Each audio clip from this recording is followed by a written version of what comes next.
Across the United States right now, the Internal Revenue Service is quietly flagging 7 ordinary bank account moves that most seniors have no idea are being watched. If you send money to family outside the country, if you have ever made a deposit just under $10,000, if you currently rely on Social Security retirement benefits landing in a checking account that you also use to pay your monthly bills, then you must hear what comes next before your next statement closes. The first consequence is a freezing of the account itself, with almost no warning letter and almost no phone call. The second consequence is a matching of your banking records against your immigration file by your full legal name and your exact date of birth. The third consequence is a denial of a pending citizenship application that you may have already filed and already paid for. The fourth consequence is a referral for criminal structuring charges under a federal banking law that carries a penalty of up to $250,000 and as much as 10 years in prison. This is not a rumor passed around on WhatsApp or a fear story told by your cousin at Sunday dinner. This is what the published enforcement guidance from the United States Department of the Treasury now says for the year 2026. And if you walk away from this video without the most relevant piece of information for your specific situation, you are taking a real risk with your immigration status and your retirement savings today. This is not a brand new law dropped on unsuspecting seniors in 2026. The original statute that the Internal Revenue Service now uses to watch your ordinary bank account moves was passed all the way back in 1970 as part of something called the Bank Secrecy Act. The Bank Secrecy Act is formally cited as 31 United States Code sections, 5,311 through 5,336 in the federal statute books, and it has been amended many times since then, but it has never been repealed and it has never been watered down. The most important section for ordinary seniors is 31 United States Code Section 5313, which requires every United States bank to file a currency transaction report, called a CTR for short, for any cash deposit, withdrawal, exchange, or transfer that crosses $10,000 in a single business day at one institution. There is also 31 United States Code Section 5324, the federal anti-structuring law, which makes it a separate crime to break up deposits or transfers into smaller amounts on purpose in order to slide under that $10,000 reporting trigger. Both of those statutes have been on the federal books for more than 50 years, and they were applied mostly to large businesses, currency exchanges, and casino cash rooms in the past. What is genuinely new in 2026 is not the law on the page. What is new is the speed of the computer matching, the depth of the artificial intelligence flagging inside bank software, and the aggressive new data sharing agreement between the United States Department of the Treasury and the United States Department of Homeland Security that took effect in January of 2026. Most seniors assume the trigger number is high. They imagine that the Internal Revenue Service only cares about wires of $50,000 or more, or about a one-time inheritance deposit that they had to report on a tax form in April. That assumption is wrong, and it has become dangerously wrong in 2026. The real practical floor that the Treasury Department and its Financial Crimes Enforcement Network, called FinCEN for short, are quietly watching now sits much lower than the $10,000 currency transaction report line on the bank form. Banking compliance officers across the country have confirmed in published advisories that any deposit, withdrawal, or transfer inside a single business day that falls anywhere in the range of $3,000 up to $9,999 is being quietly flagged for review, especially when that transfer happens 2 or 3 times in a 30-day window at the same branch or during the same online banking session. That means a single $8,000 wire to your daughter in the Philippines, a single $4,500 cash deposit from a pension rollover, and a single $6,000 check from the sale of your old car are all sitting inside the same artificial intelligence alert queue in 2026. Most viewers do not know that the practical floor is roughly $3,000. Most viewers assume that the floor is the full $10,000 printed on the paper form. That gap between what people believe and what the system actually watches is exactly where the risk sits today, in 2026. Let us trace exactly how your ordinary bank account move ends up inside your immigration file in 2026. It starts at the bank, where a software program made by a company that sells anti-money laundering tools to banks scans every cash and electronic transaction that crosses a threshold set by the bank itself under internal compliance rules. When the software sees a deposit or a transfer in that lower $3,000 to $9,999 range, especially one going out of the country, it does not call the police and it does not freeze the account right away. Instead, it generates what is called a suspicious activity report, filed by the bank under 31 United States Code Section 5318, and sends that report electronically to FinCEN, the Financial Crimes Enforcement Network inside the United States Department of the Treasury. FinCEN receives more than 4 million of these reports every single year, and it stores them in a centralized database that has been quietly growing since 1996. From FinCEN, the information is now routed under a 2026 data sharing memorandum to 3 other federal agencies at almost the same time. The first stop is the United States Department of Homeland Security, which means DHS, because DHS runs the immigration enforcement side of the federal government through several sub-agencies including ICE. The second stop is the United States Citizenship and Immigration Services, called USCIS for short, which decides every green card application, every citizenship application, every visa renewal, and every family-sponsored petition in the country.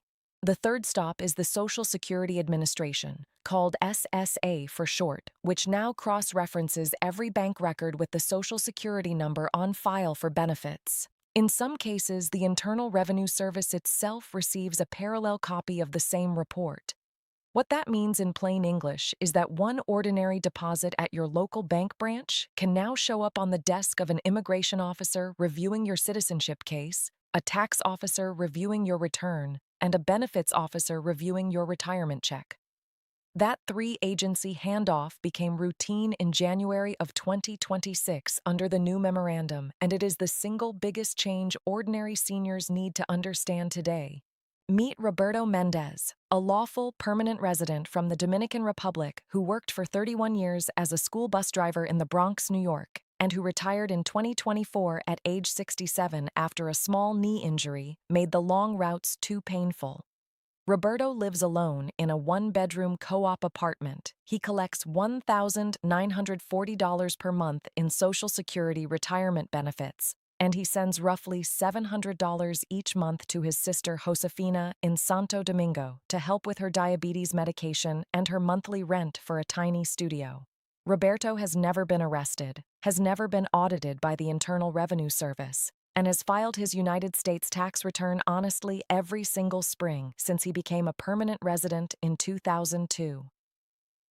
In November of 2025, Roberto walked into his branch of the same bank he has used since 2008 and made a wire transfer of $7,200 to Josefina for surgery costs that the family had been quietly saving for more than a year.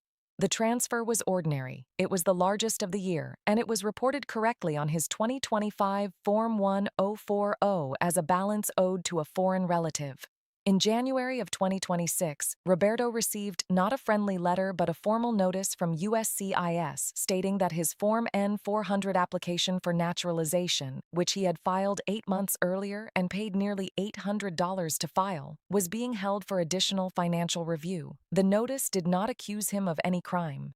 The notice simply said that a routine review of his financial records under the Bank Secrecy Act and under the Immigration and Nationality Act Section 245, which is the section that governs adjustment of status to lawful permanent residence and naturalization eligibility, had flagged a pattern of outbound transfers that the agency wanted explained in writing within 30 days. Roberto had no idea that his $7,200 gift to his sister had been logged in 2 separate federal databases and was now sitting on the desk of an officer who had never met him in his life in 2026. Now meet Aisha Patel, a naturalized United States citizen originally from Lahore, Pakistan, who has lived in Houston, Texas since 2007, works as an accountant for a small oil and gas services firm, and files jointly with her husband Imran, who is also a naturalized citizen and a software engineer earning $112,000 a year at a firm downtown. Their combined household income in 2024 was $218,000. They own a small brick home in the Katy suburb, and they have been sending roughly $2,200 every month to Aisha's elderly mother in Lahore for assisted living care and for a live-in helper who comes 3 days a week. In late 2025, Aisha opened a small online brokerage account at a national bank to begin saving for her mother's eventual travel visa to the United States, and she transferred $4,900 from her joint checking into the brokerage in 2 separate transfers over a single Saturday afternoon so that she could place a trade on Monday morning. Both transfers were under the $10,000 currency transaction report line. Both transfers were quietly flagged by the bank's new software because the pattern of 2 sub-$10,000 transfers on the same day at the same online banking session matched the published FinCEN pattern for suspected structuring under 31 United States Code Section 5324. In February of 2026, Aisha received a long letter from her bank's compliance department asking her to provide source of funds documentation for the brokerage transfer, and she was simultaneously notified by her husband's employer that his pending H-1B extension was being delayed pending a routine financial review at USCIS. Aisha had done nothing wrong. She had never been in any kind of legal trouble in her 20 years in America. But the artificial intelligence pattern detection inside her bank saw 2 transfers that, taken together, looked exactly like the textbook example of structuring that the 2026 enforcement guidance highlights as a priority in 2026. Here is the part of the story that scares immigration lawyers the most about 2026. In a regular criminal courtroom in the United States, the government has to prove that you are guilty before it can punish you, and the entire burden of proof sits squarely on the prosecutor. That is the way criminal court has worked in America for more than 200 years. That is not how an immigration case works. Under the Immigration and Nationality Act, specifically under INA Section 212A, 3, and the related inadmissibility and good moral character grounds, the burden of proof sits on you, the applicant, from the very first day you file anything with USCIS. If a reviewing officer sees a financial pattern that they cannot easily explain with a short letter, they do not have to prove that you structured money on purpose. They do not have to prove that you lied on a tax form, and they do not have to prove that you broke any specific law. They simply have to say, in a single paragraph, that they are not satisfied that you have shown what they call lawful and consistent financial conduct over the relevant statutory period. The case can then be denied, delayed for many years, or sent to a hearing where you, the senior applicant, must hire an attorney to defend yourself against an accusation that has no criminal charge attached to it. This is a complete reversal of how criminal court works. In immigration, you start behind and you must climb uphill in 2026. This is why an ordinary reported bank record can become a far more serious problem for a green card holder or a citizenship applicant than it would ever be for a United States citizen who just pays a small tax penalty and quietly moves on. The senior citizen who never even thought about immigration consequences now faces a situation where they must prove a negative. They must prove that they were not structuring. They must prove that they were not hiding money. They must prove that they were not trying to mislead any federal agency at any time.